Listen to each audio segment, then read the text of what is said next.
So I don't need to comment that out anymore.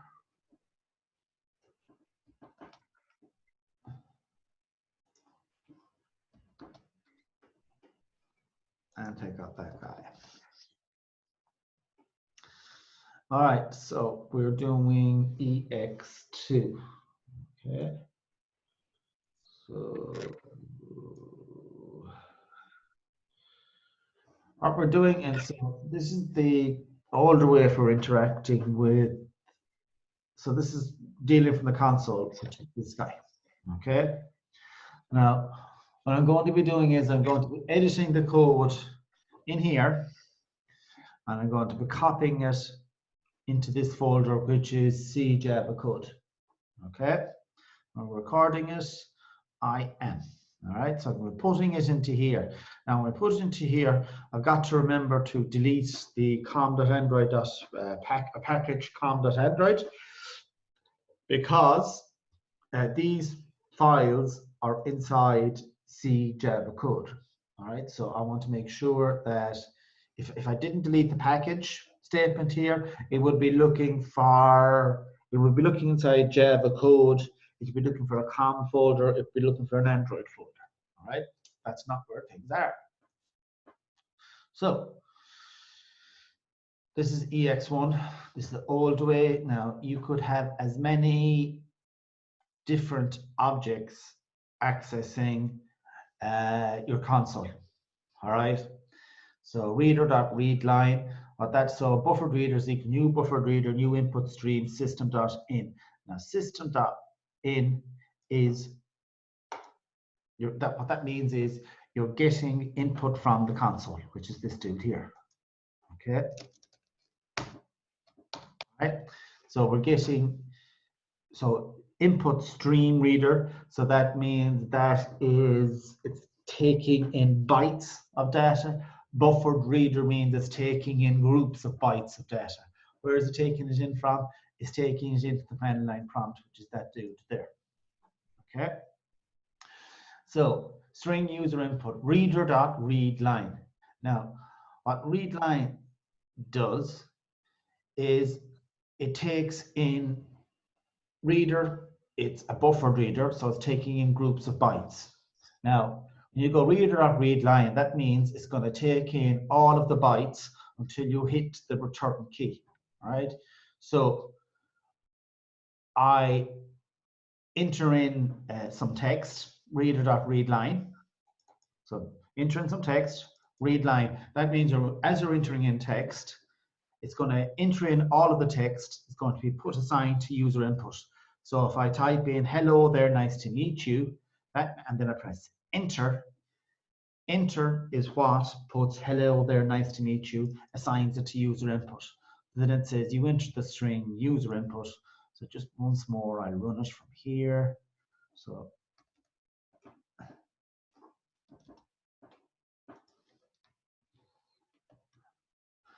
enter your text. So I go, hello there, nice to meet you. Put in a space. So that is that guy. Now it hasn't read in the line yet. Okay. As soon as I hit enter, so read line. So it takes that groups of bytes. How does it determine what a group of bytes is? It determines a group of bytes by when you hit the enter key. Okay, so that means that all of that string is going to be assigned to the variable user input. Okay, simple thing here, enter a number, reader dash, so now I enter in a number, now 234. Okay, now this is not a number. This is, so read line can only read in chars and strings. So this is a string representation of a number, strnum. Okay. Now, if I enter in a second number, so let's say 1234. Okay. Now, if you want, so it takes in a char or it takes in a string. Now, so that's a string. Now, integer.parseInt takes a string that contains a number and will change that into an int, or parse double would change it into a double. Okay, so now you can use mathematical operators on it. So I entered in 1,234. I go plus plus num. We get 1,235. Is everyone okay with that? Yes? Yeah. Okay.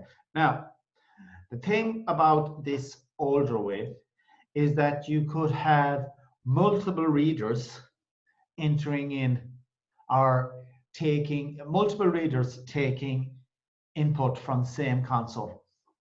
All right. And now that could be chaotic.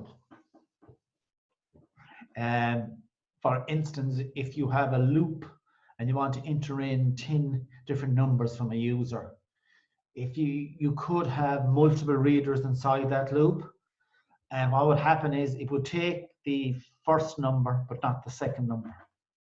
It might take the third number, it wouldn't take the fourth number, it probably would take the fifth number. What it would do, it would take the first number, it would take the third number, it would take the fifth number, it would take the seventh number, it would take the ninth number.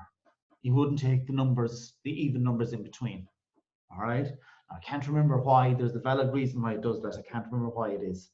So you could have multiple readers, which means multiple objects accessing the console, multiple objects getting input from the user. Now, that leads to forgotten values, values that the user enters in but are not saved. All right, which is not a good thing. So, the console class. The console class is a singleton. And what's a singleton? A singleton means there's only one of them. All right. So you have your application. You can only have one of them per class. All right, or one of them per application. So the console class can only be a single, which means you can only have one created. Now, a couple of other comments go into that as well. So we'll go here. Now, so use the console class, which is java.io.console, which you can see here. Okay, java.io.console. Okay, this is a class that contains multiple convenience methods. Now, convenience methods are usually static methods.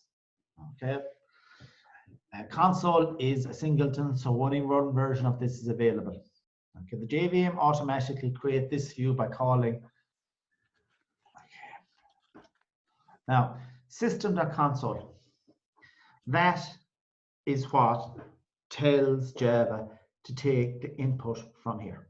Okay, so this is the only one object that can take information from the console.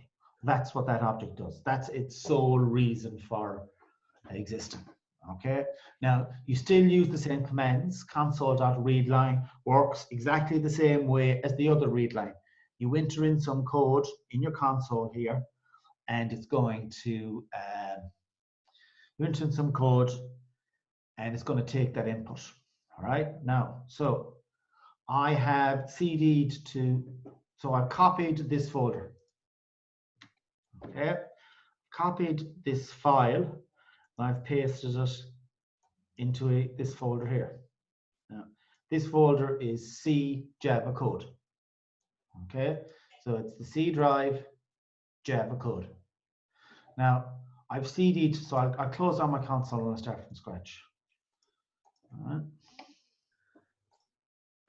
So I've copied in my examples and in my main, and then I have modified examples to get rid of package.com.android in examples, and I've got rid of package.com.android in main. Okay, the reason because of that is because we're going to be using the Java compiler on C Java code. All right. Now, if I had a folder called C Java code, if I create another folder inside here called com, let's change the name, com, and folder Android,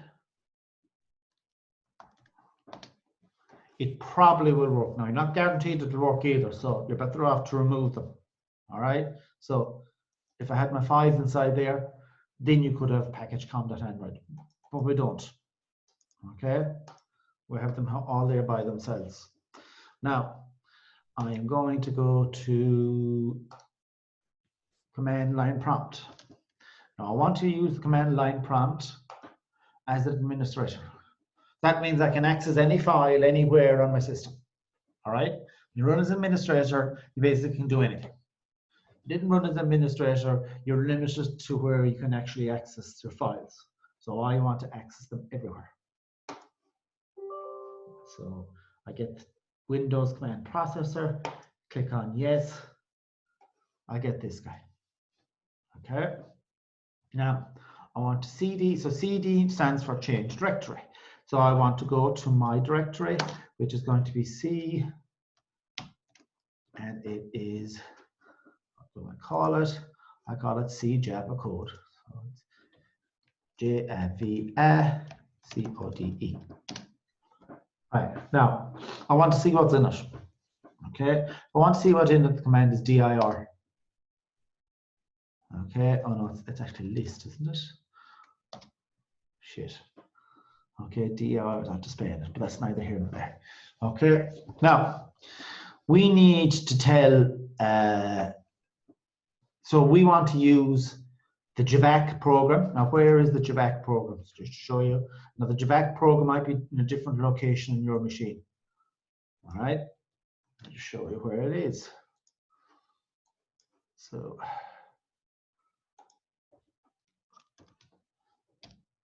now, in my case, it's in C drive, it's in program files, it's in Java. So, see Java, it's in JDK. And so the bin folder, now the bin folder holds all these programs that normally when we run a program on Eclipse, what happens is it calls JavaC on each one of the files, and that creates something called a class file. So it'll create examples.class and main.class, and then Java runs the class files. Okay, so we have to, so it's a two-step process. You have to compile first, and then you have to run the Java program. The Java program is that actually runs the class file, which runs your program. All right. So this is where all of our, these are the two ones we're going to be using, Java and JavaC. All right. So now, not like in Eclipse where it has the file paths and everything, we have to tell the command line prompt that the programs are in this folder. Okay. Now, one of the easiest way to do it is I go, let's see where it is now here.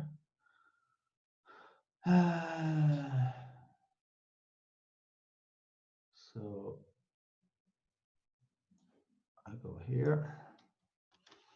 Now, so the command is path is equal to that guy. Now, okay. So that's telling it that to use the programs that are available inside this folder. Okay. Now, the first one we want to use is JavaC. So here's our two files. Go back to here. There's our two files. Now, there's no class files in there. Class files is what runs your application. So we want to create the class files from examples and from main.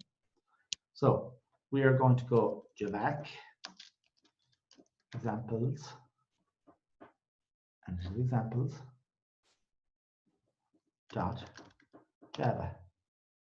Okay, there's our class file. Next thing we want to do is JavaC main dot Java. There's our main class file. Okay, now what's basic, so we just have a look at those files. Examples, there's examples. Okay. And this is ex2. Okay, this is ex2. So we can, ex2 is the one we want to run. Okay, and we have a look at the main file. We can see we're just running ex2. Now, to run, so all we're doing is we're running the main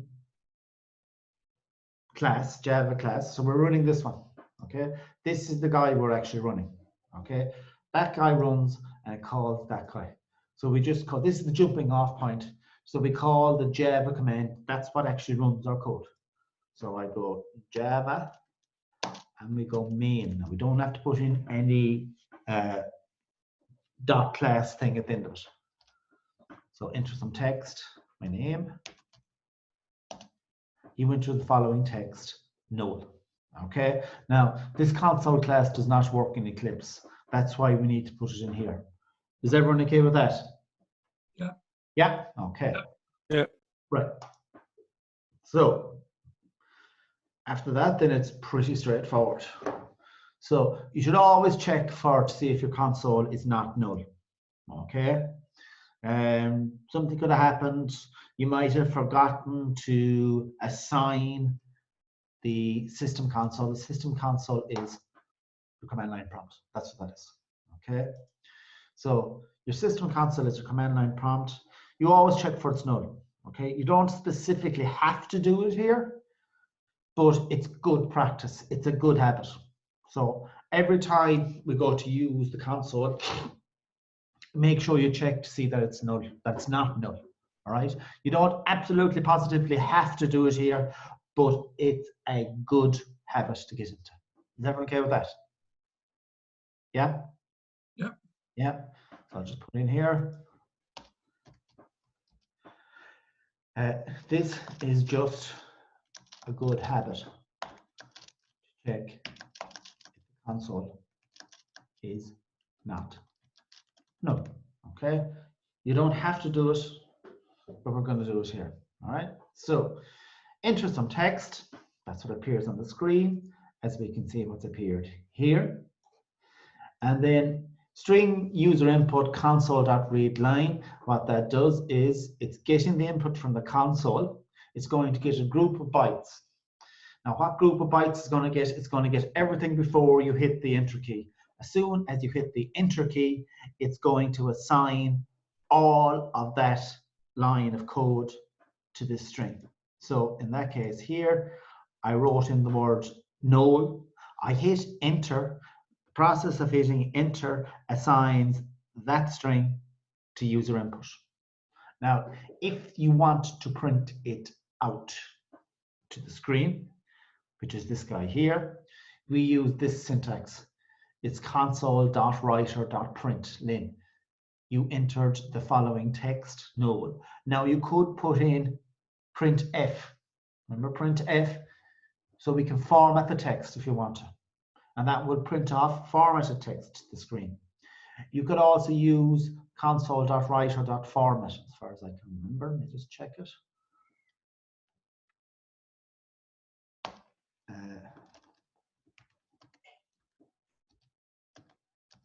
There it is. You can use .format. You could use writer dot, yeah, it's strange how it does that. Dot print f. Just make sure that's right. So console.writer dot print f. Okay. So you can use println, you can use format, you can use print, you can use printf, just like we did with the print writer classes. Remember the print writer classes, which was in the previous chapter, which is 8.3e. Go here, go examples. We can see here. So we could use print, we could use println, format. Oh God bless you, Kieran. Jesus, you frightened the shit out of me. Out.printf, you can use any of those as well on the console. Okay, so you can use, just put it in here.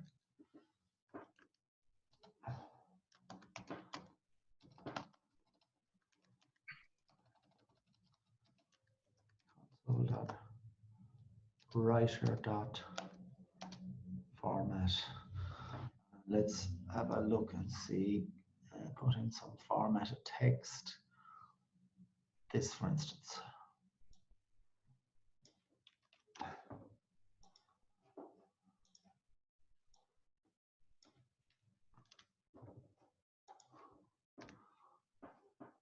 So you can also write that to the console. All right. So what I'll do is I will copy all of this code.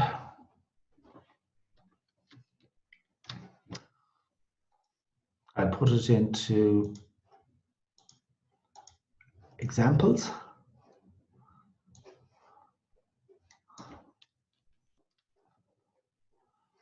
And I'll take out this guy. So that's what I'm doing each time. I'll be copying all the code. I'll be pasting it into examples, and I will delete the existing code. All right. So I run it. I do it now. I only have to use javac on examples. Bollocks. Arenum expected 112. Shit. Hold on a second. It could be a long day. Here we go again. Okay. Copy the wrong examples. That's it. So I'll try that again. So take out that guy, take out that guy, take out that guy. And I will take out Control C, take out that, put in here, replace the file destinations, go to examples, get rid of that, save. Okay, now we do it again. Back examples dot Java. You haven't got, you've only got Java, you forgot the Java there, though. Oh yeah, yeah, thanks, Kieran. Java examples.java. Okay, now it's working again. Okay, Java main.java. Okay, so now run it again. Java main, some text. Into the following text. Hello there, pi is equal to 3.14. Okay, so if you want to print the screen, you use console.writer. Was everyone okay with that? Yep. Yeah. Okay. What's the line below it then doing out that print line number 92? Oh yeah, what I was trying to do there is I was going to put in I don't need that there, right? What I was going to do there, I was going to take the user input and put it into a file. Okay, yeah. But I'm not going to bother doing this. But you can, all right? So you're taking in some values and you can put that into a file. Nothing stopping you from doing that. The handiest way to do that is probably use the file writers from the previous examples. Okay, so I'll just run this one last time. Java main, and into some text with my name, and then you enter the following text. No factory pi is equal to 3.14. So you can use console.writer println, console.writer.format, console.writer.print, console.writer.printf. Printf and format do basically the same thing. All right. Now, so we're going to get rid of that examples, and we're going to go to ex3. All right. Now, so that means I've changed main.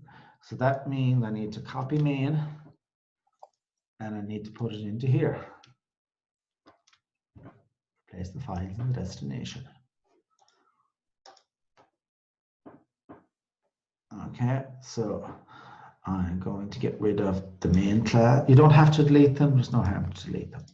Okay. And now So we're going to go here to examples. So we're going to do EX3. All right, so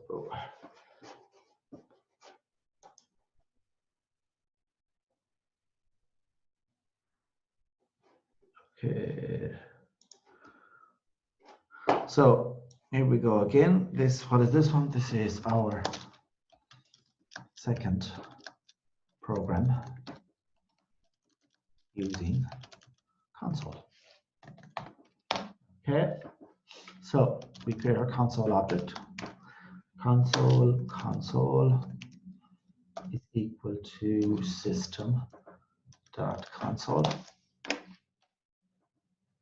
Now, again, we're going to do this guy, checking if the console is what this is creating a console object.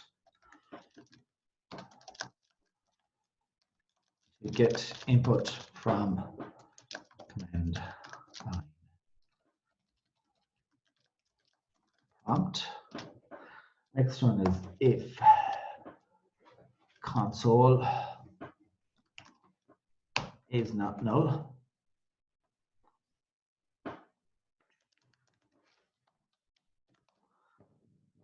Okay. Now, why have I done that? So if console is not null. Now, you can also rewrite this. So just show you, this is just another way of writing it. There's another way of writing it.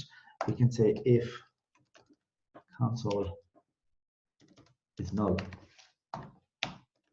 If console is null, we go throw new run time exception. Console not available. You can write it that way. Personally, I prefer this way up here, if console is not null. Or you can say if console is null. Either way is fine. Okay. So if console is not null, so else is where all the magic happens. Now, so we're going to use the different writers. So I'm going to do console dot writer. So that's going to write it to the screen. Console dot writer dot print len. So puts it on a new line, and I'm going to say welcome to the zoo. Okay, you can use console.format. Okay, and we're going to say I put in this guy in it. That's that.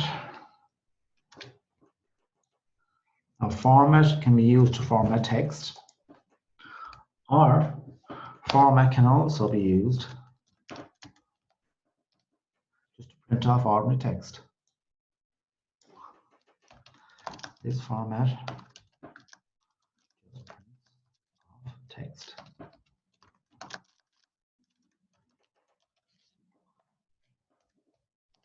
Okay, you can also have console.printf.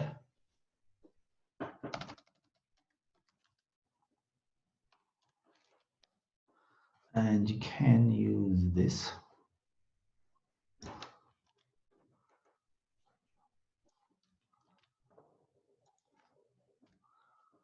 But it can also be used just to print off normal text.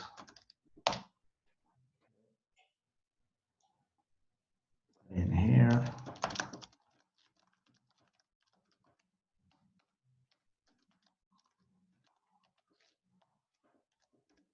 Okay.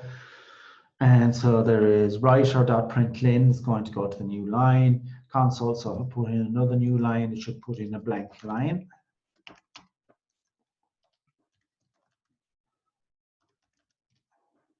Will be a blank line. This will put in pi. This just print off text the screen. This will print off pi to 2 decimal places. This just prints off normal text. And print. Oops, sorry, that is console dot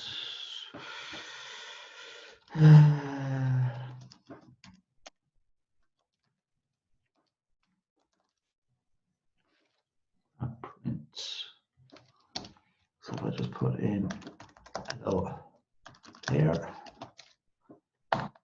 Now, so you can use, just to show you different formats, you can use console. So what happens in a print off this, just to show you. So I'm going to copy examples.ex, and main is set to ex3, which is fine. So I copy that guy. So I'll put it into here, place the file in the destination. Okay. Then I need to remove package.com.android, which I do each time. Then I save it. Now make sure that main is the right main. Yeah.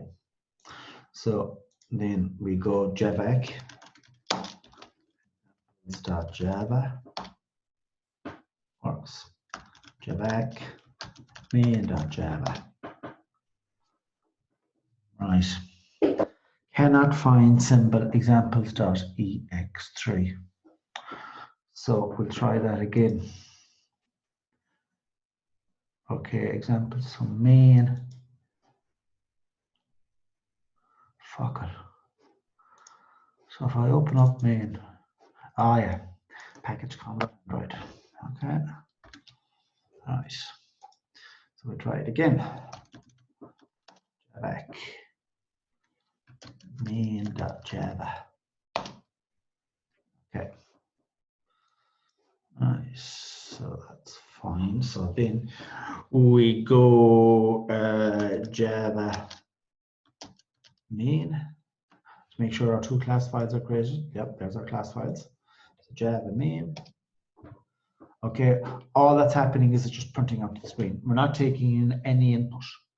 Now, as far as I know, I don't know the difference between console.writer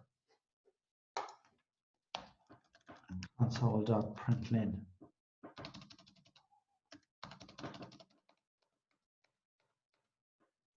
All right, so console.writer.print. If I go console.print, okay. All right, so that is the difference.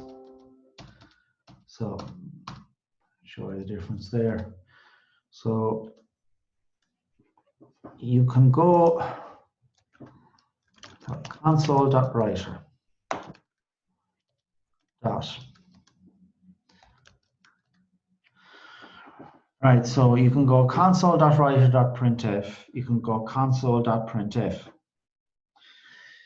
but you can't go, and you can go console.writer dot.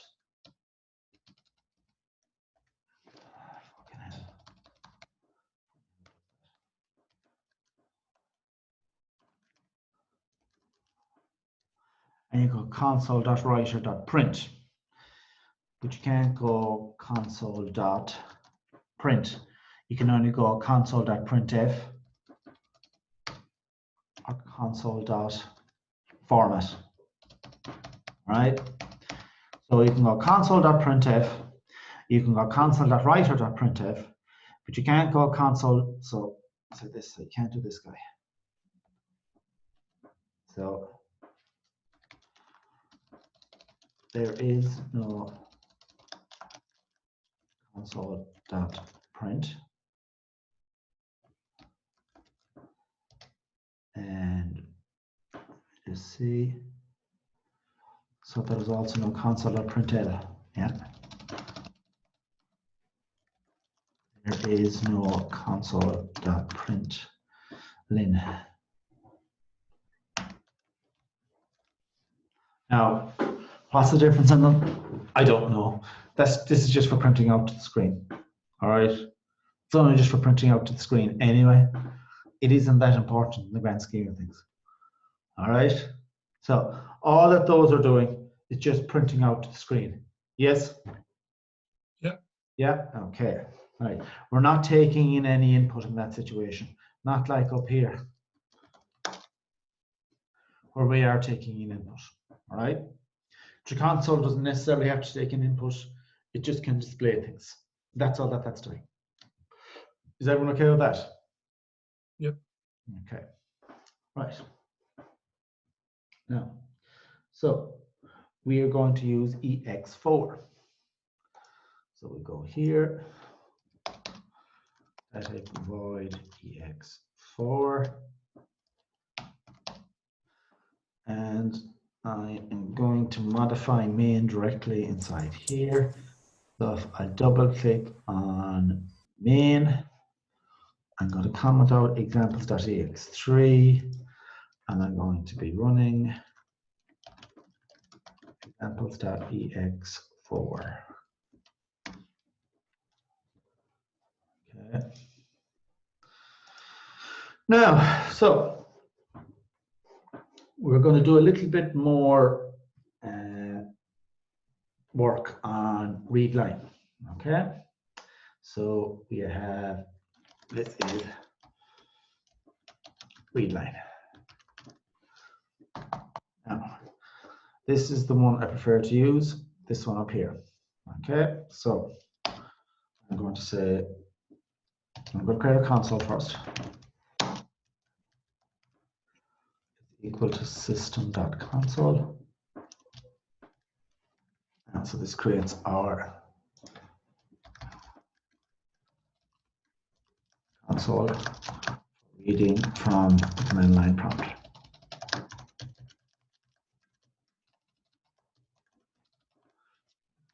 Okay, so it's reading from the command line prompt. So if console is not null, which is the same as I'm using up, where is it?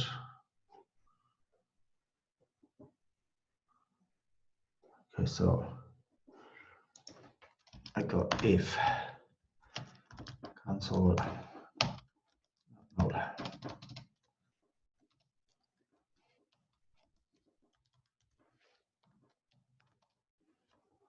And else we're going to throw you runtime exception, that guy.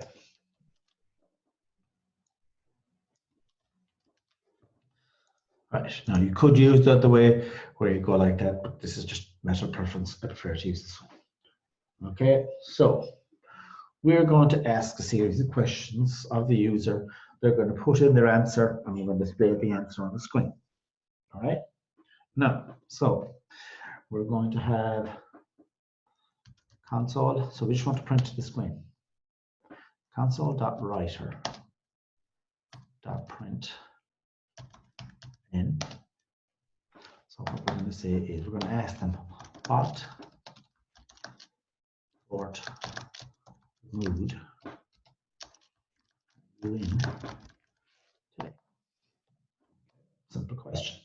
Now we can put in if we wanted to. So we create a string here, string mood answer is equal to console.readLine. Now, what you can do, you can put in a print statement above here that says enter in your mood, or alternatively, read line can take in a string. Now, this string will appear directly before where you're typing your text. Okay, so read line has an overloaded method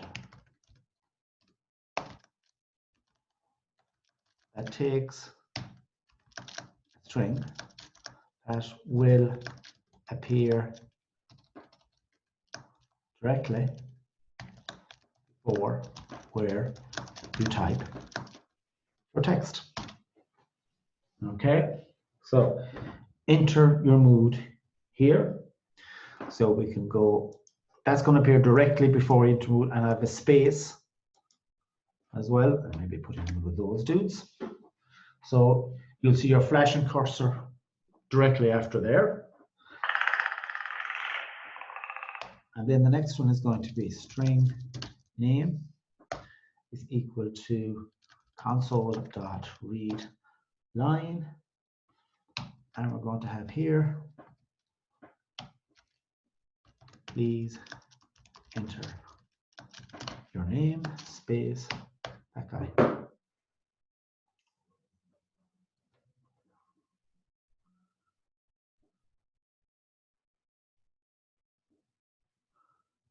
Okay.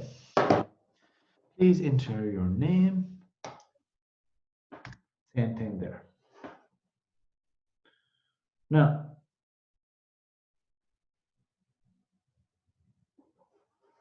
so we're going to have a print statement then after that. So I am going to console, so I'll use the different ways of writing to the screen. Console.writer.println.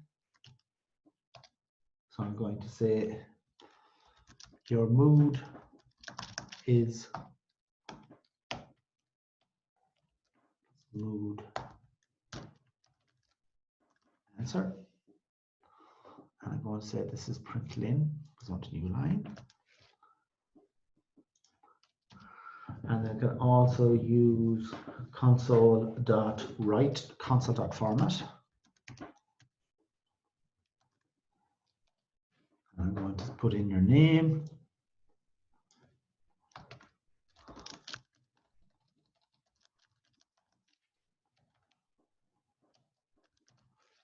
Yeah. Okay. Now, I'm going to run this program. So I'm going to do the same as before. I'm going to copy this guy. I put it into here.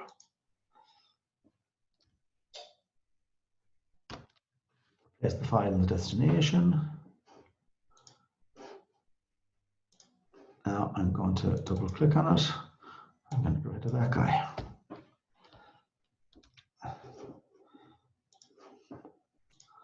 Now I'm going to javac examples.java. And I don't know if I already javac'd main, but I'm going to do it anyway. Okay, so then I go Java main. What sort of mood are we in today? I'm happy. Please enter your name. I feel like a change, so I'm the Susie today. And then your mood is happy, your name is Susie. Yes? Everyone okay with that? Mhm. Yeah? So it doesn't matter what way you print to your screen using formats, console, writer, print lanes, all the same thing. Now, however, what is important is the following. Okay? Now, when you're taking input from the user, okay, before you use read line, you should always do the following. Okay, now flushing. What flushing does is it writes to a file, usually. All right. Now, however, in this case, you can also flush your console. So what that does is that it ensures that your output is going to be output to the screen. All right. Now, what do I mean by that? Right. Now, before you use read line, you should always flush your console. Okay. Didn't cause an issue there, but it can happen sometimes that, so all that does is anything that the console has to do, you can have situations where it's reading in the line and it hasn't, if you have a couple of inputs in a row, particularly if you have a couple of numbers being inputted in a row, what can happen is that, let's say we're inputting 3 different numbers. Our first number is 10, our second number is 100, our third number is 1,000. If you don't have a flush before each read line, what can happen is that the 100 can get lost, 1,000 could get lost, the 10 can get lost. So ideally, before you read line, you should put in console.flush before each read line. So you put in a console.flush there. Okay. Now, and you would go console.flush there. Okay. Now, what console.flush does, let me just go to here. Now, you might be operating some sort of buffering. Now, when we come to chapter 9, all right, we're going to be using something called inio2. Now, inio2 is an attempt to get rid of streams that deal with files. Okay, it doesn't get rid of serialization, but it's an attempt to get rid of streams, because streams are bytes of data and can be awkward enough to use. So inio2 was an attempt to get rid of that. And what it replaces streams with is that it replaces streams with a buffer. Replaces streams with a buffer. So you don't have a stream that deals with individual bytes. You just have a buffer which loads up, let's say, half of your file. It loads up half of your file to a buffer, or it could load up the whole of your file to a buffer. So in effect, your file is then in your RAM. All right, that's what inio is. It loads up the contents of your file straight away to RAM. So then you're rather than accessing a file, you're accessing a copy of the file in the buffer. So it's a lot faster. That's the whole idea of inio2. Now, the problem with that is you have to make sure that it's read from the buffer, or it's reading from the buffer, or it's writing to the buffer. And the way you ensure that there isn't some text in the buffer that hasn't been read or hasn't been write is by using console.flush. So the reason your console.flush here is mainly for inio2. Does everyone understand that? Yeah?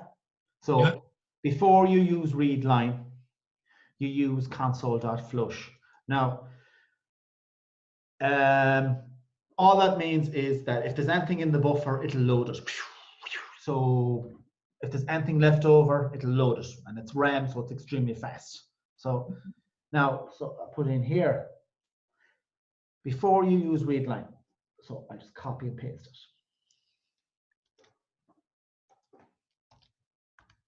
Before you use readline, now we're going to use something as well called read password.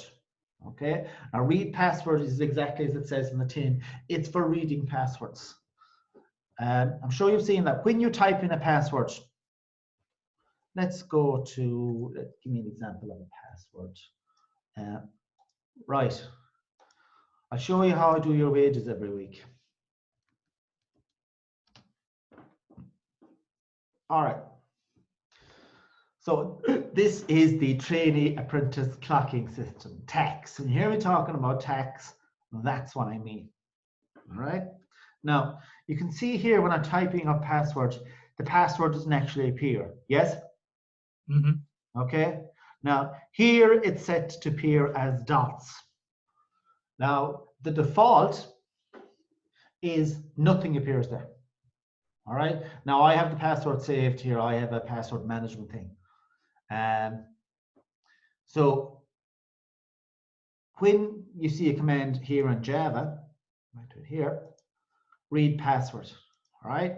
Now, so read line, you type it in and it appears on your screen. I type in my name, so you can see here, read line 1, 2, 3, 4, it appears. If you have read password inside, as you're typing, nothing will appear. Or you can set stars to appear or dots to appear, anything but the real characters. Okay, that's what read password is. Does everyone understand that? Yes? Okay. Now, right. So, No, yeah. I've just one question there. No, when we were taking in text, no, from the console, no, is that going to the args in the main method? Yeah. Is it? Yeah. Okay. I just wanted to just confirm that. Yeah. Yeah, it is. It is. Yeah. So, yeah. Okay. Well, So in other words, it is, yeah. if you went to args 0, you get the first line of text we put in, yeah? Yeah. Okay, that's all right. I just wanted to check that, yeah.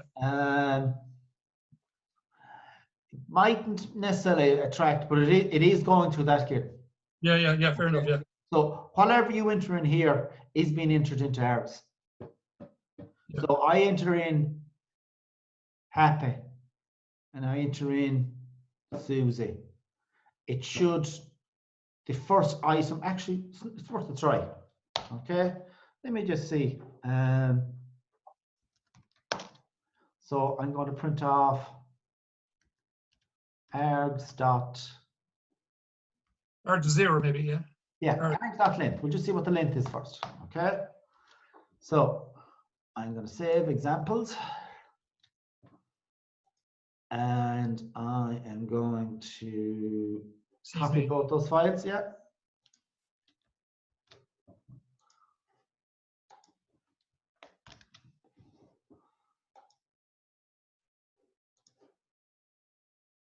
All right, so I'll go to here and I delete com.android.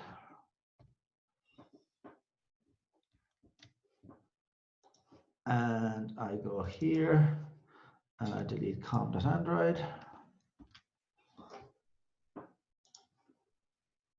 Right. Now run it again.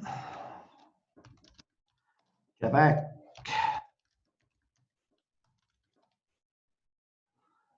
And get back. Now it's surprising how easy all this becomes when you get used to it. Okay, so Java main. Oh, right. Why is that printing? Oh, it's EX4, isn't it? Ah, yeah, shite. Right.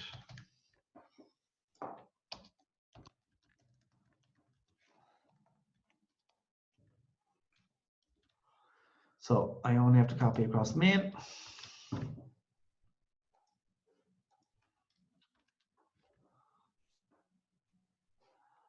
And I run. Oh, yeah, I didn't delete com.android.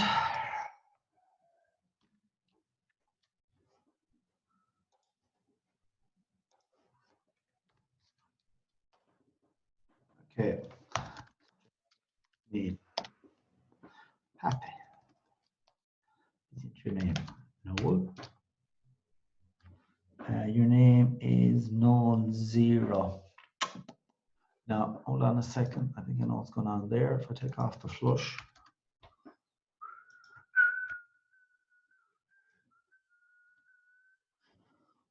So I go back to this file here. I go to examples and comment out. Okay. So examples, Control C, put it in here, place the file destination, open it up, get rid of com.android, save it. Now we have flushes commented out, which is good. Javac examples. And Javac main. And Java main. Happy Susie. No. Now, I'm not too sure why, Kieran, that is. You did 2 times Javac examples, not Javac main. Oh, I did, yeah, too. Yeah, you're right. So probably not run the right one.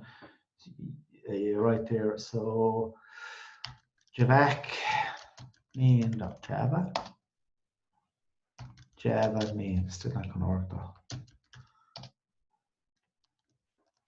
Happy, please enter your name, Scarlett.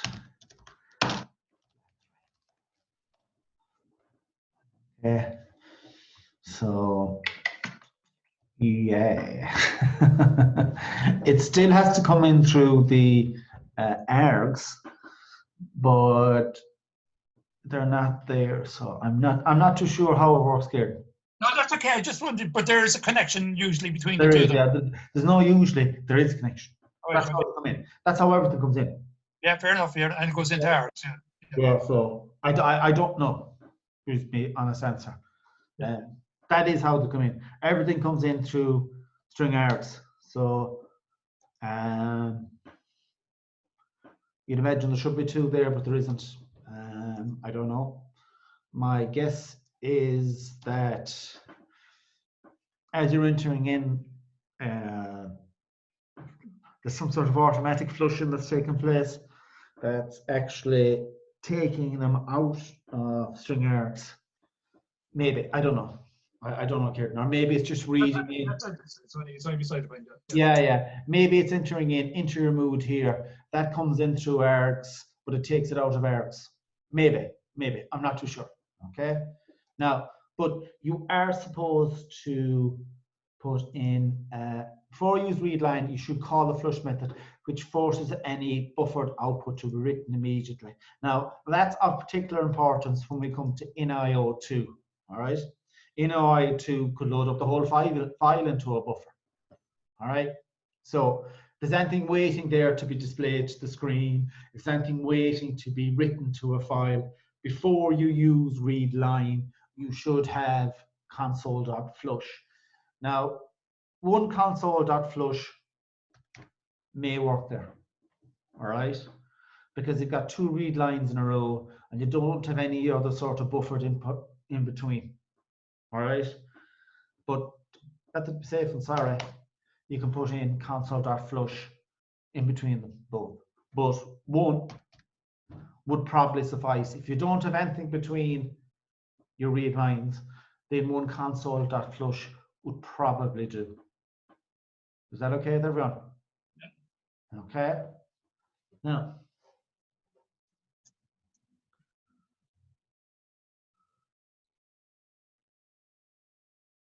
so put in here, read line.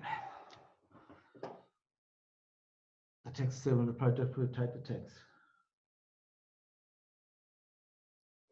So in this guy here, so I just put it in again. So read line can take a string argument that appear before the text you are to enter. If no text here, then there's no text before what you're supposed to enter the text. All right. So you've seen already the way it goes. Enter your mood, happy. Enter your name, Scarlett Johansson. Okay. So now, so put in here. So this is another comment.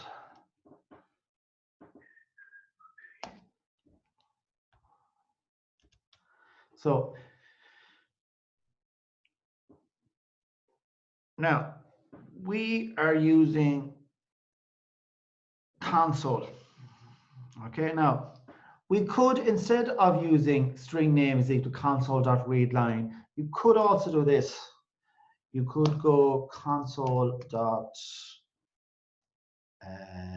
writer dot print lin. Okay, so you could say please enter your name. Okay, and then I could have console.readline. You can also do that. However, okay, there is a reason we don't use that. So you could use here, you could use that instead of that. Does everyone understand that? Yes? Yes? Hello? Yep. Yeah. Here we're using console.readline to display this statement here. Okay. Now you could change that to that. All right. That's going to be the same thing. All right. Now the reason why it's better to use this guy instead of these two lines. Now it's not because it's two lines of code.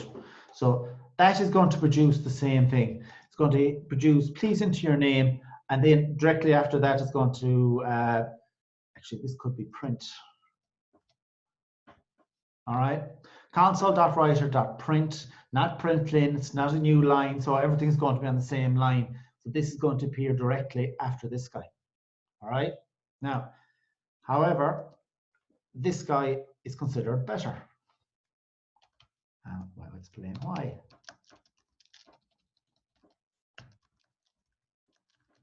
Okay, now,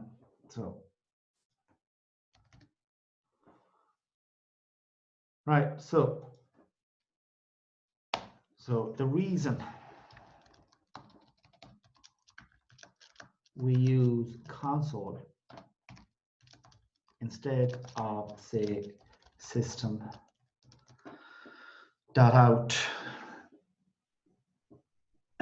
So sorry, you could put in this guy here, system.out.print, and you could put in please.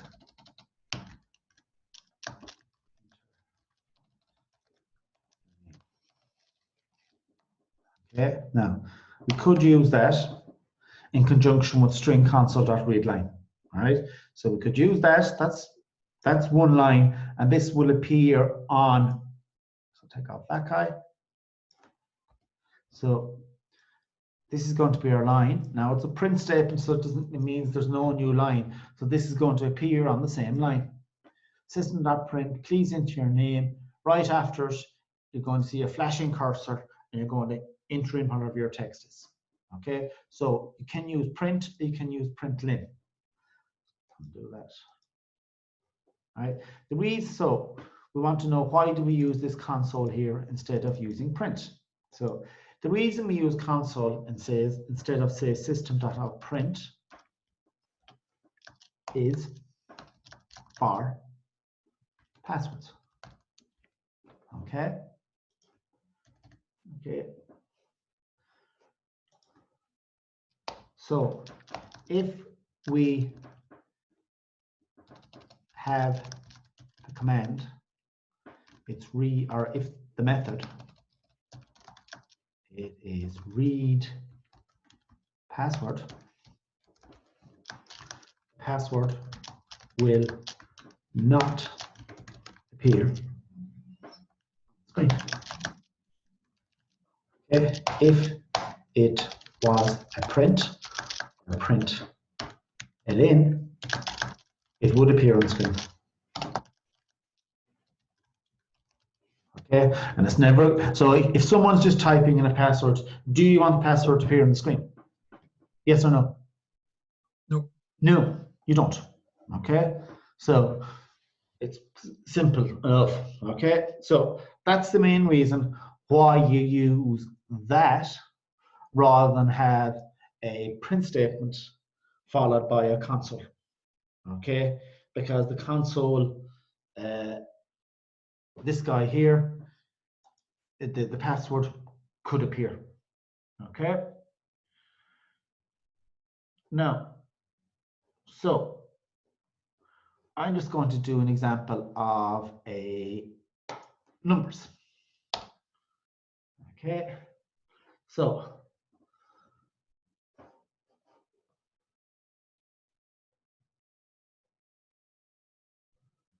I'm going to go integer age is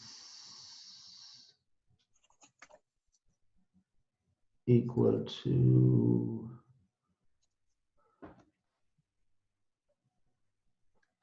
integer age is equal to, go here, console dot read line, I put in here age. So I'm going to do console.flush, and then I'm going to go age is equal to console.read line. Okay. Now, put in here, enter your age. Right there. Now, of course, that's not going to be, so that doesn't produce an int. Okay, that's going to produce a string. So what I need to do is I need to do integer dot parse int. Okay, you should be able to put all of this inside here.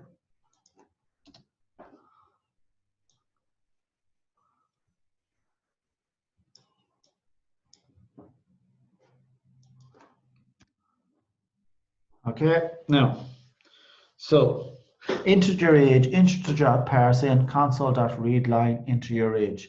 So that should take your age. And then you can print off then as well. Now this, you should make it an int. And so as it's now a number, your age in a year's time will be plus age. Okay. Now I'm going to take that examples again. Control S, saved it. So I'm going to copy it. I'm going to go to here. I'm going to paste it, replace the file in the destination. I'm going to javac.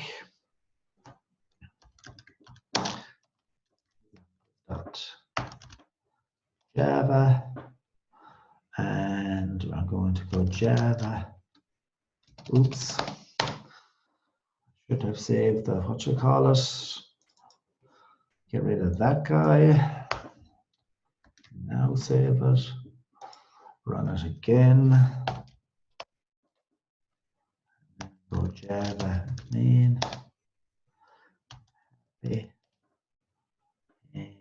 Patsy.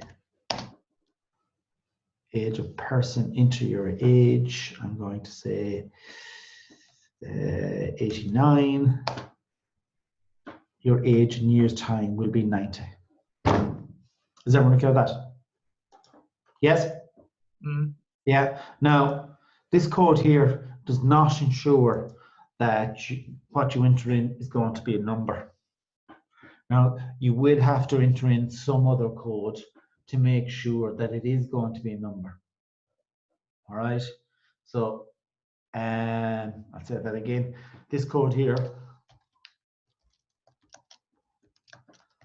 will not ensure that you can only enter in a number. Okay. You would have to put in other code to ensure that it is a number. Now there is classes that can do that for you. Can't remember them offhand, but there is classes. Basically what they're doing, it's checking to see what you're entering in is between a certain character range, right? And if it's not between a particular character range, then it won't allow you. You'll have a little text box appearing, message dialog box they're called. You know, when you try to enter a number in a place where it says only numbers are allowed, there is classes that'll do that all for you. All right. Is everyone okay with that? Mm-hmm. Yes. Yeah. Okay. Yeah. Now, so just to show you one last thing in this section. So there's only one other thing to do, but just one other thing before I show you. One other thing I want to show you is about passwords. But before I do that, all right. So when we are going, we're up here. So No. yeah. Just one question there. You got with the console. Do you actually close the console when you're finished with it or not? It doesn't make a difference, believe it or not. It doesn't. No, not really. Okay, Well, what I mean, it doesn't make a difference. I'm going to leave it open. Oh yeah. I just wondered, John. Yeah, because I'm going to be Well, Yeah. I haven't set the permanent. I have to read that little file there about how to permanently change your path names. Now, it is up there. It's a little YouTube video that shows you how to do it. All right, but there's nothing wrong with leaving it open. Yeah, that's okay. No, it's just what they're doing. Okay, so now.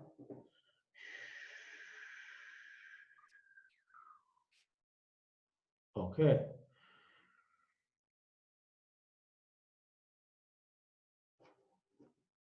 So using these guys,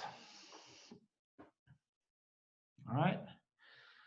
So I have a console, console object. The console object is reading in values. Okay. Now, by default, so when you go, let me just see now.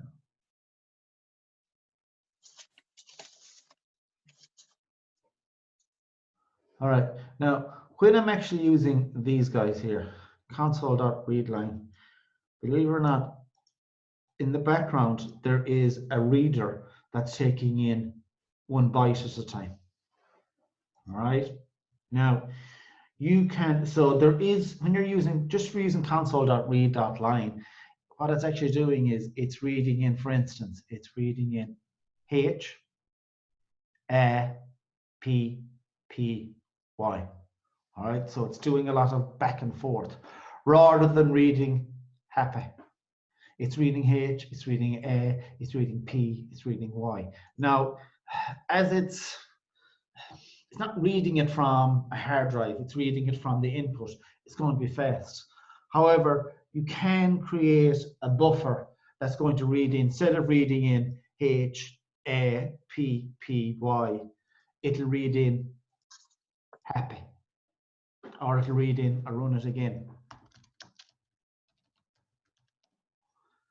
So, well, I am not too sure. I am a bit perplexed. Okay, what's a new mood? Please enter your name. My name is Theodora.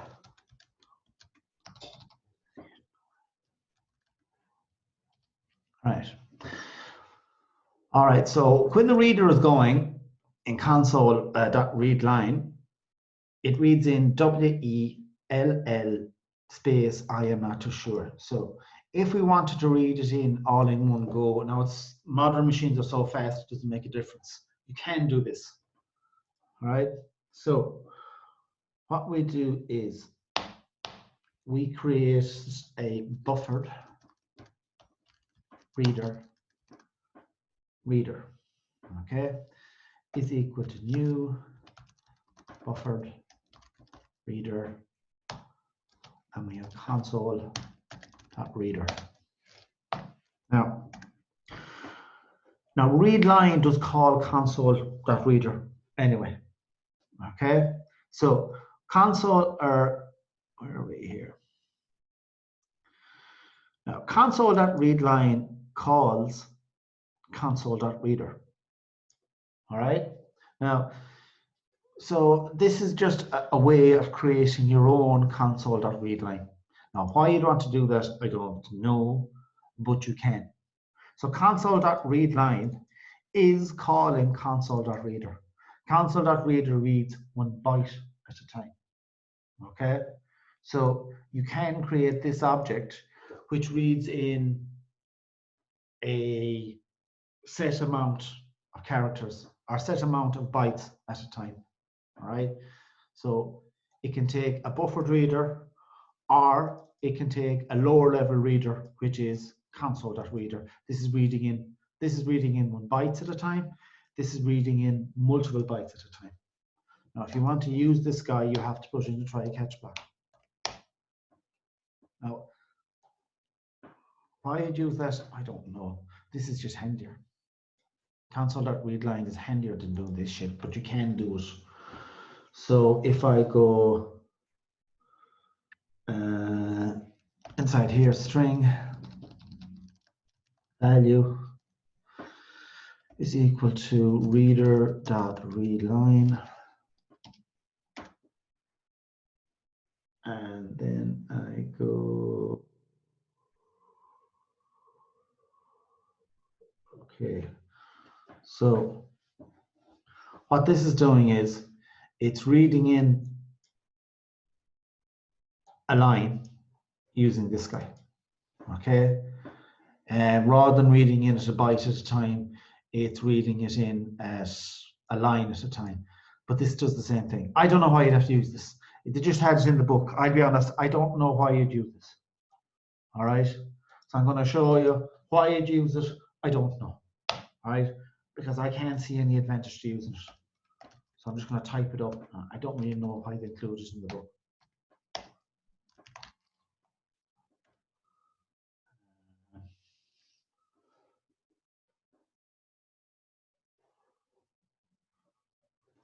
Oh, here.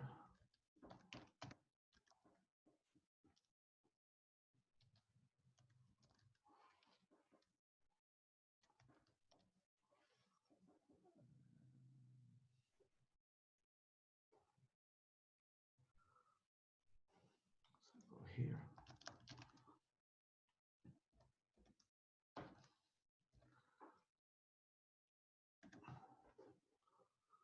So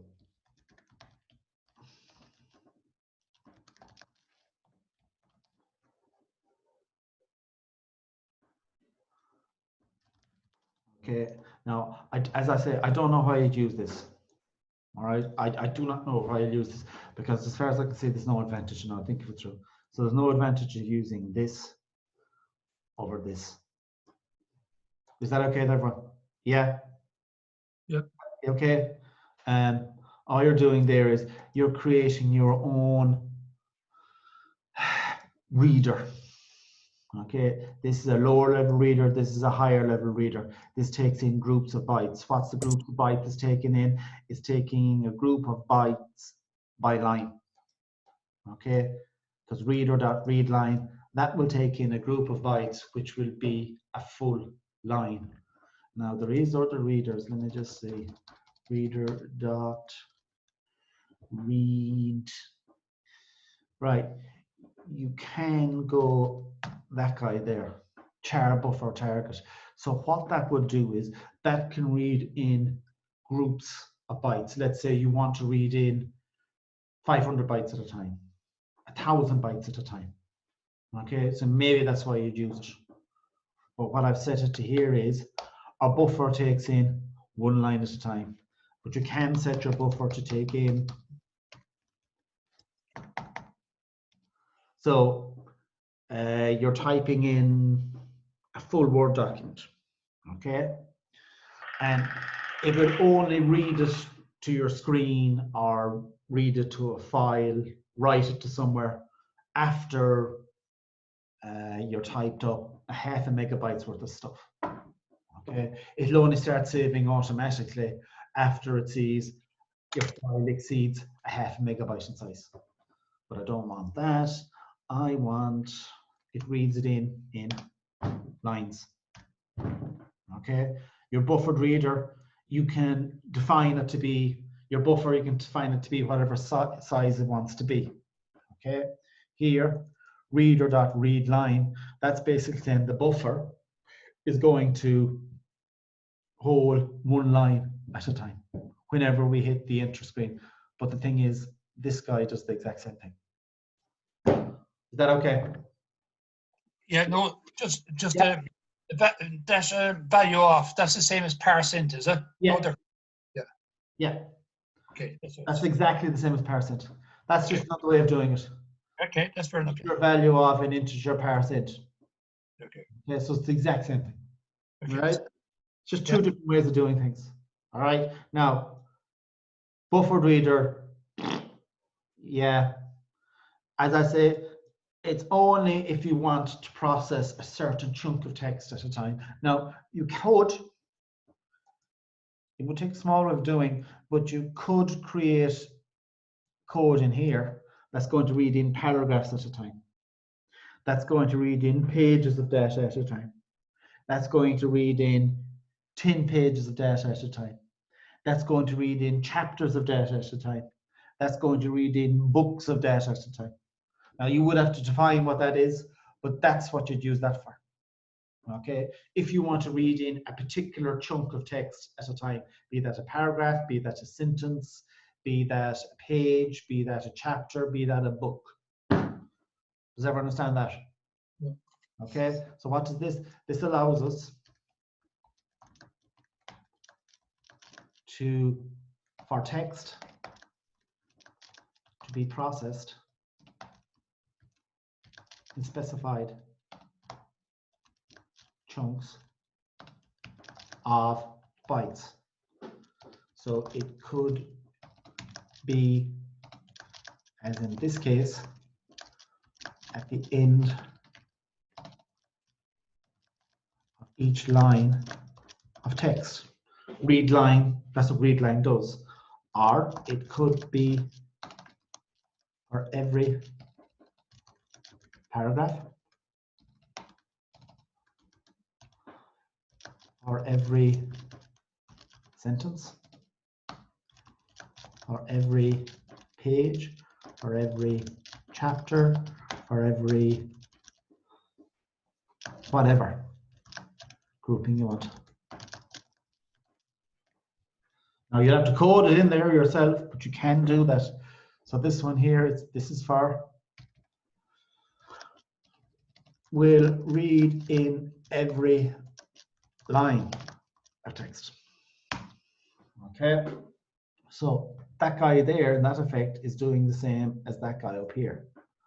But you could change that reader to read in, as I say, if I did reader dot read, there's a buffer target, so you could, there's things you could do. For instance, here, read char, that you start with, it's reading from a character of chars, which is a string. And it starts at a particular point and it goes for a particular length. You could define what that offset is. So it starts at the very first sentence, then it'll go on to the next sentence. So your offset would be at the end of the previous sentence, and it would go on for until it hits a full stop. Okay. So, but we're using this, reading every line of text. All right. Now, so now we're going to go on to read password. Now there is a specific class that deals with passwords as well. I think it's called password. All right. So this is separate to, and now we do cover that there is a particular class that deals with passwords, and we do deal with it at the end of the database chapter. All right. Because what we're going to do at the end of the database chapter is we are going to show you how to store passwords. Now, should you store passwords in a database? Yes or no? Someone answer? No. No. No. So the question has to be asked, how do you store the passwords? Could anyone maybe think of how? So the general Hash code. Exactly. That's exactly what you do. Okay. Now, what you actually store in a database is a really long hash code. Now, these numbers are huge, right? These numbers are huge. They're a couple of thousand. It could be a couple of thousand digits long. All right. Now, so these numbers are produced by it's some sort of hashing algorithm, they're called. So it's a number that's produced from your password.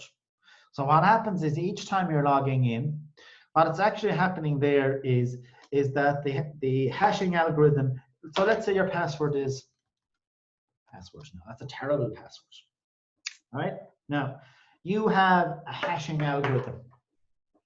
All right. Which is, and from that word, it produces a really long number. So, and let's say it produces this number. So password produces this number. Okay. So that's the word, that's the number it produces. And that number is stored. So when you come along and you type in your password, what happens is the hashing algorithm is run on your word again.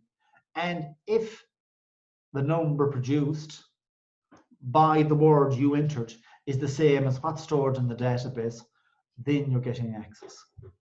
Now, it should be impossible to get back from this number to this number.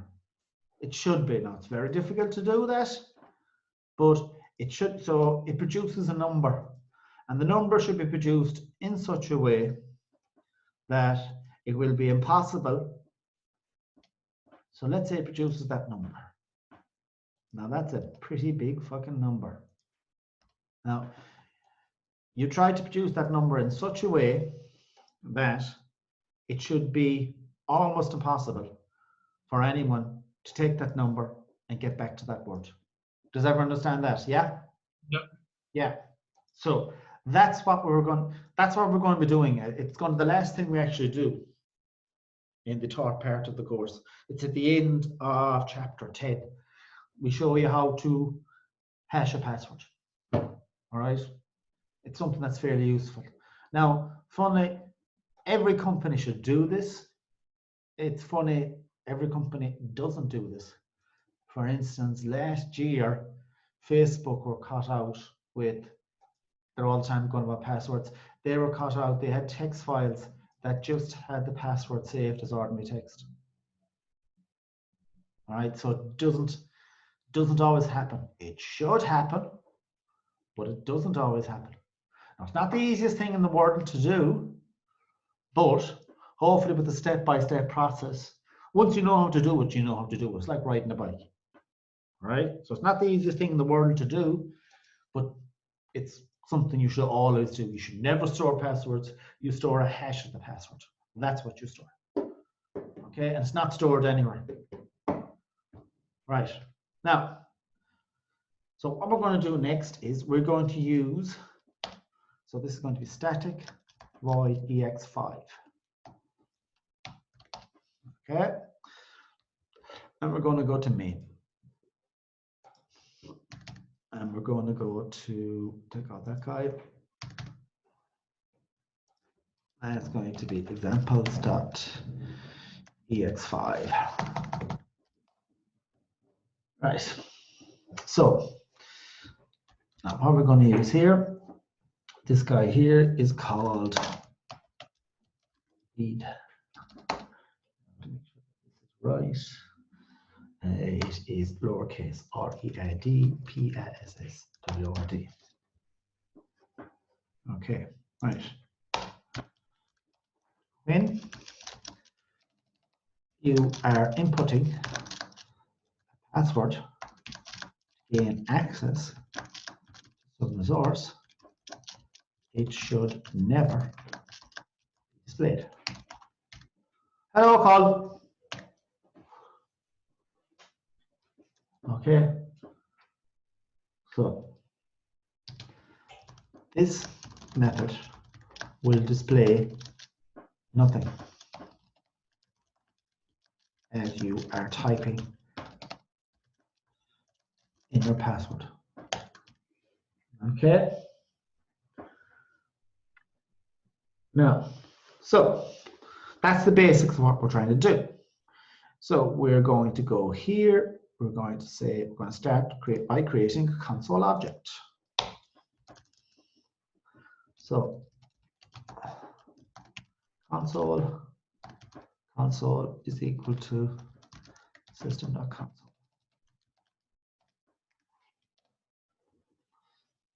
So I'm going to do try. So I'm going to say if console is not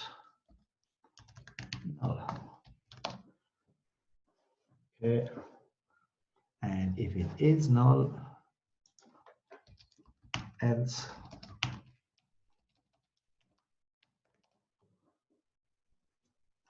hold on. I should have catch exception.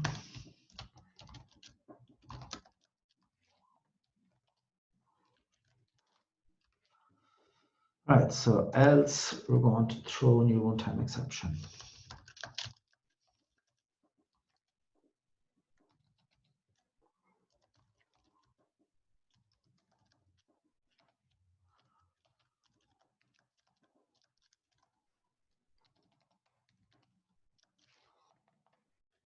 This is just a good habit to have.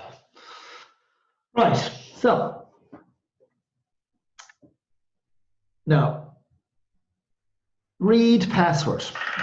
So when you're taking in a password, it's not, so if you have some sort of hashing algorithm, so let's say PSSWRD. Okay, now the hashing algorithm doesn't operate on the whole word, it operates on each individual word or each individual character. So P could produce the number, okay, that's the P part. A could produce that. S could produce, the first S could produce that. The second S could produce a totally different number. Then the W produces that. Then the O produces that. Then the R produces that. Then the D produces that. Okay, so password produces, there's 8 characters in it, so it produces 1, 2, 3, 4, 5, 6, 7, 8 numbers, which have been all joined up to produce one number. Okay, that's the way hashing works. All right, so the hashing works on an individual character. The hashing we use, there is other hashing that operates on the whole word. I couldn't even begin to understand it. But the hashing that we're going to do, it operates on individual characters, and then it joins, so each of the characters produces a unique number, and then those unique numbers are combined in some way. It could be all added up, or they might be just concatenated to produce one long number. All right, so that's how hashing works. So hashing works on the hashing that we're going to do. There is other hashing that will operate on the whole word. They're a lot more complicated. All right. So the hashing we are going to operate on operates on characters. All right. So that means anything that's going to be working on passwords for us is going to operate on characters. So that means that the read password method operates on arrays of characters, basically. Okay, so I'm going to call this password. So this is going to hold, so this array, so the passwords we use will be using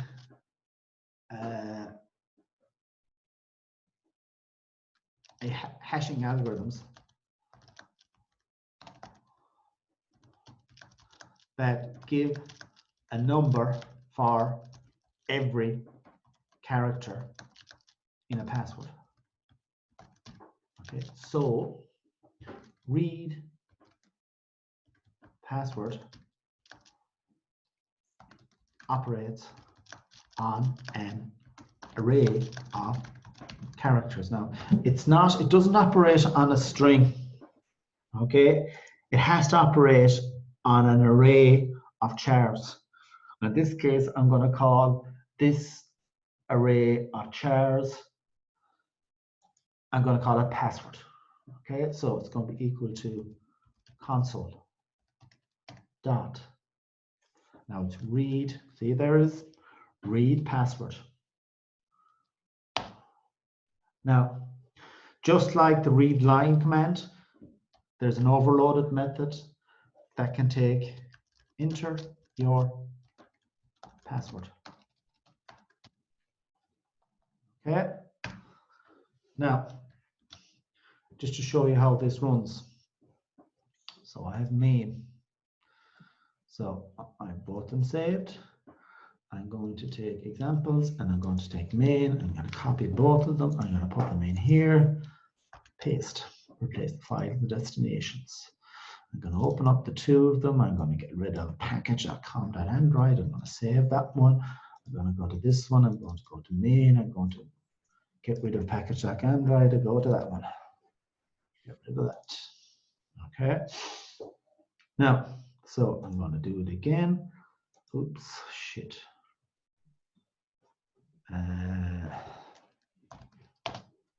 Right, so I'm going to go back. Examples.java. I'm going to go back. main.java. Okay, and I'm going to go Java. Enter your passwords. Now enter the password 1, 2, 3, 4, 5. Now I've actually typed it in, but it doesn't appear on the screen. Everyone see that? Mhm. Okay, so all read password does is it won't display on the screen. You don't want it to display on the screen. Now, it turns out it operates the way most of the way we're going to be, sorry, the only way we're going to be dealing with passwords is we are going to be producing a hash for every password. So for instance, let's say for password is 1, 2, 3. Okay, the number 1 would produce the number, let's say 3, 4, 5, 6, 7, 8. The number 2 would produce the number 999999. And the number 3 would produce the number 888888. And let's say we put in 1 at the end of it. So that's our password. Now you have to make sure that your hashing algorithm is smart enough. So the number 1 would produce a different number. Now, so number 1, so I'll just go 777777. So your hashing algorithm has to be smart enough that if it sees a repeating number, it's not going to give the same series of characters. All right, because if it did, you would be able to work back to what. So let's say, for instance, in the English language, hello there, this is a nice apple. All right. A is one. A is there any other letter in the English language that is just by itself like that? Is there? I. I is another one.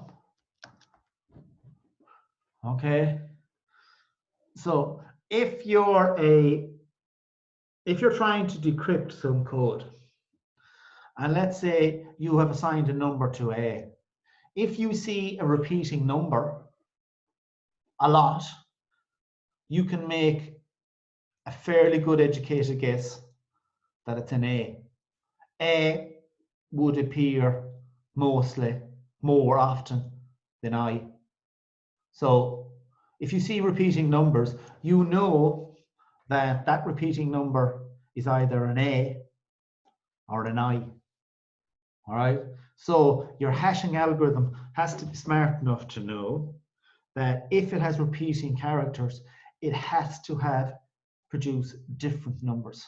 Now, we don't write these hashing algorithms. We basically are going to be downloading them. That's what we're going to do.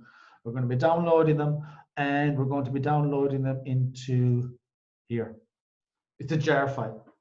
We're going to be downloading a jar file, and there's an existing hashing algorithm that we're going to use. So we'll be just basically downloading it, and we'll be just copying and pasting it into here. And it's as simple as that. All right. Now, so anything to do with passwords, that we're going to be using is going to be operating on chars, or more specifically, an array of chars. Now, it doesn't work for strings. Shouldn't anyway. Okay. Now, I know a string is an array of chars. All right. But the thing is, if it was allowed to do with strings, you'd be operating on the whole string rather than one char at a time, which is what we want. Okay, we want to be able to operate on one char at a time. Now, if we want to view our password, okay, if we want to view our password, so let's say view password. Now, this is still just an array. Okay, this is still just an array. So let's say if we go char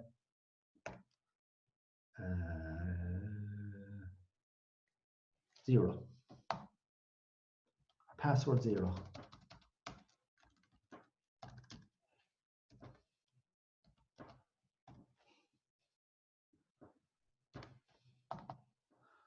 So if I do that and I copy and paste this, where am I? Oh, fuck yeah. So examples. So we go in here, go here, let's find the destination. Grand. So go it again. You didn't delete the package. Oh fuck yeah, thanks. Listen, fuck.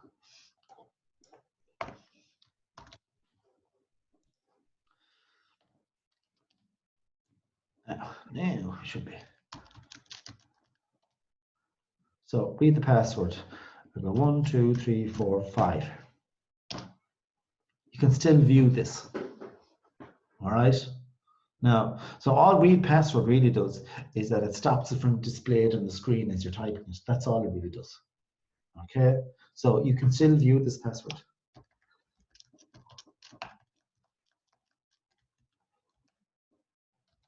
Okay. So you can still view this password as read password. Only stops anyone from seeing what you type as you enter the your password. So if you want to see your total password, we're going to do it with streams. So we're going to go arrays dot as list. Password is so this is our array of characters dot stream dot for each system dot out. Oops.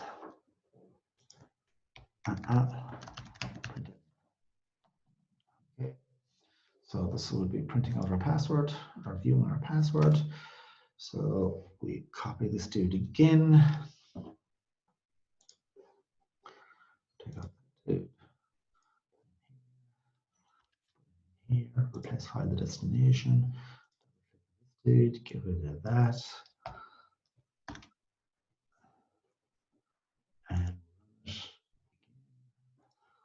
back. And go Java main. Enter your password. There it is. Okay. Is that okay, everyone? Yeah? Yes? Yeah. Okay. All right. Now, so now, ideally before you, so console.read password, it's still, it's the same as read line. So you want to flush before you do anything. So I'm going to enter it in a second time. Okay. So I'm going to go here I am going to do char verify, okay, is equal to console dot read password, and I'm going to say enter your password again. Okay, now you know the way that when you're first entering in your password, you always have to enter it in twice. Yes? Yeah? Mhm. You know, when you're creating any sort of profile, so when you're creating any sort of profile,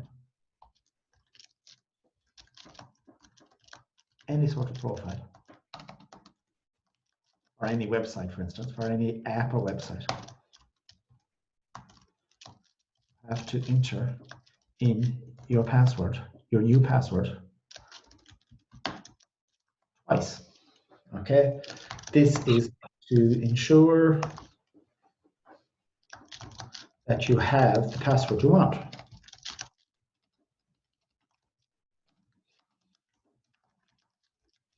Right? So this is how they accomplish it.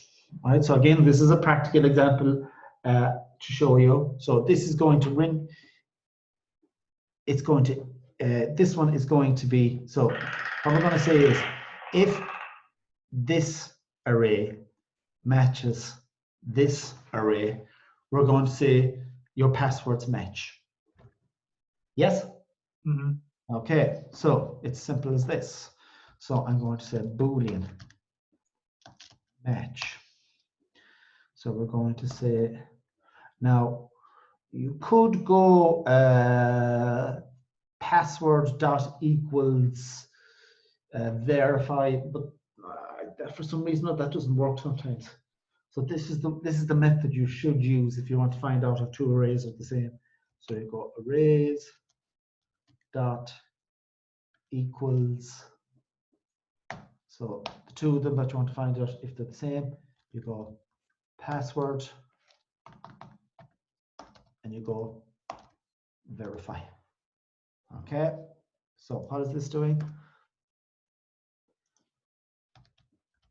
If both arrays contain the same characters, then the passwords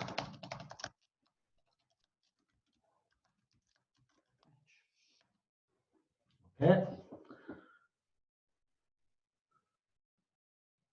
No, so I'm going to go down here. So I go console dot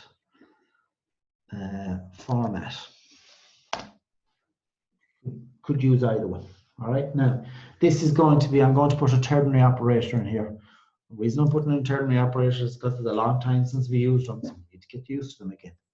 So your password was a. Now I'm going to say.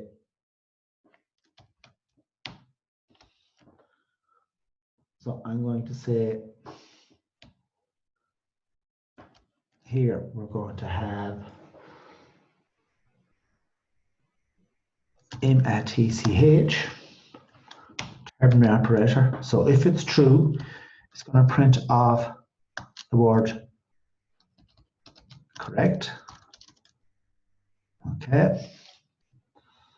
If it's not a match, it's going to print off the word incorrect. Okay. And then we're going to go plus match. So if the two of them match, it's going to say your passwords was a correct match. If they don't match, it's going to say your password was an incorrect match. Everyone understand that? Yes? Mhm. Yeah, so we just have a ternary operator in here. All right. So if that's true, it's going to be correct. If it's false, it's going to be incorrect. All right. Now, I'm going to run it. Now, this is not finished. There's one other thing I have to do. Well, it works at the moment. So we have examples. I'm going to copy it into here. Copy it into here. Classifieds and destinations. Double click here. Get rid of that guy. Save it. So Javac examples.main, Java main, read password. So I'm going to enter in 1, 2, 3, 4, 5. So 1, 2, 3, 4, 5 is my password. I go 1, 2, 3, 4, 5. Your password was a correct match. I'm going to run it again. So read your password. I am going to go 1, 2, 3, 4, 5. This time I'm going to enter in 1, 2, 3, 4. Your password was an incorrect match. No. Yeah. Why is it no putting that one before the 1, 2, 3, 4, 5? Oh yeah, because I have here in main. See here? Yeah. This prints off the first element. Okay, yeah, okay, no problem. Okay. Now, so they match. Whoop-de-doo. Now, we have a problem here, of course. Your password should not be stored anywhere. All right. Now, when we finish here, our password is stored in 2 places. It's stored here. It is stored here. Now, it is possible to, I don't know how to do it, but it is possible to retrieve the password in its current guise. All right. It should only be stored for as short a time as possible. Now, I haven't done any mitigation measures here. I haven't done anything to make sure that our passwords can be written. But it turns out that if you can get if a hacker could somehow get into in here, they can get access to these guys. I don't know how you do it, but it is possible. All right. So all we need to really do is to check if they're the same. All right. That's all we have to do.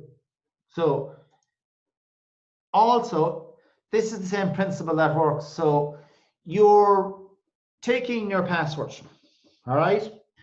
Then you're running your hashing algorithm on the password. Then you're checking the number that has been hashed using your hashing algorithm against the number that is stored in your database, all right? At that point, you have no longer any usage for the password. Does everyone understand that? Yes? Mm-hmm. Okay. So as soon as you have no longer usage for the password, now it's very difficult to delete stuff. All right?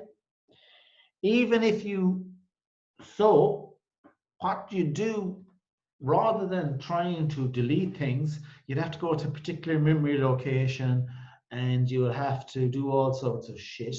What you do is you overwrite the values that are there. Okay? So you overwrite the values that are already there. So there's 2 ways you can do it. Okay? So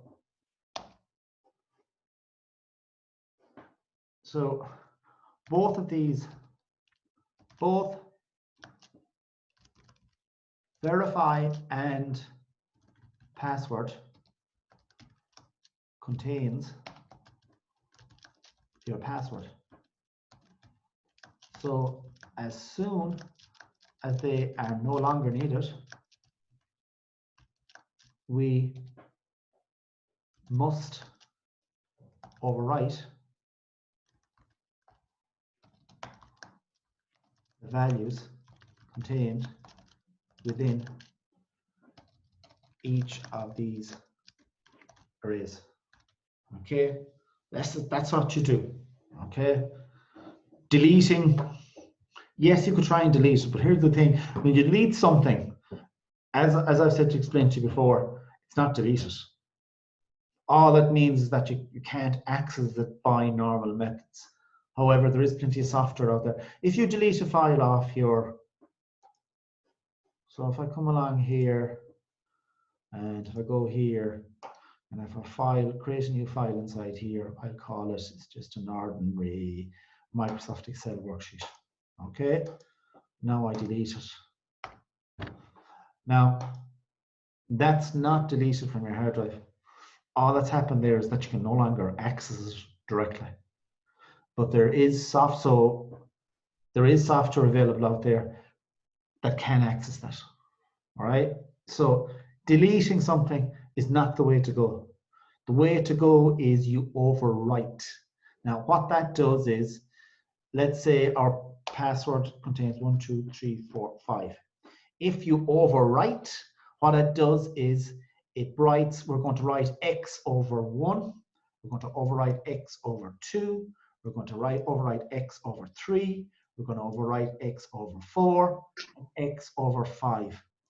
And it's going to be written to that particular in-memory location. So they're gone. Overwriting is the only surefire way to get rid of something. All right. So what we're going to do is we are going to write, so our password is in this array. Our password is in this array. All we need to do is to check if they're the same. Okay. So we no longer have any usage for them. So what we do then at that point is we're going to overwrite both of them. Now, we can overwrite them with a loop.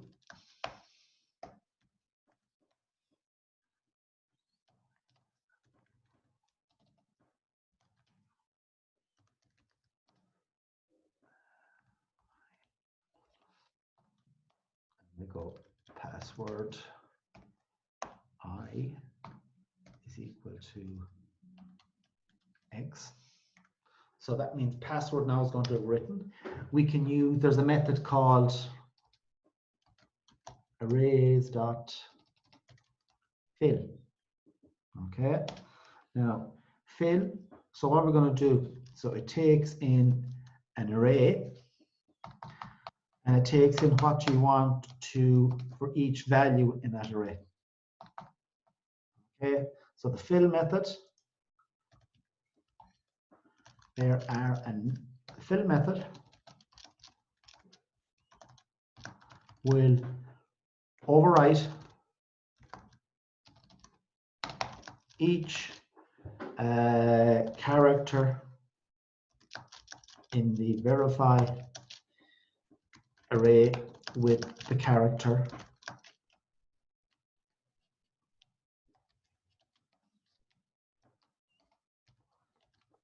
X. Okay. Or you could do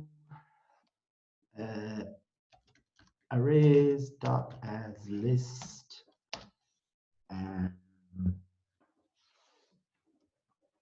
verify dot stream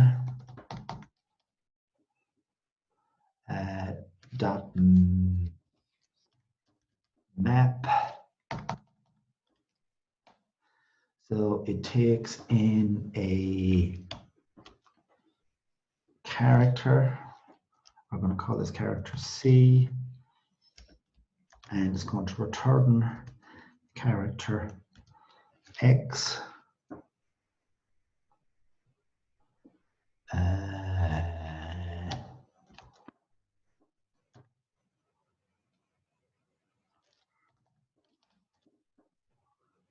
Okay, so yeah, that'll also do it. Okay, so we have our verify list is now contains nothing but X. We now have our password contains nothing but X. To prove that it does, arrays.asList.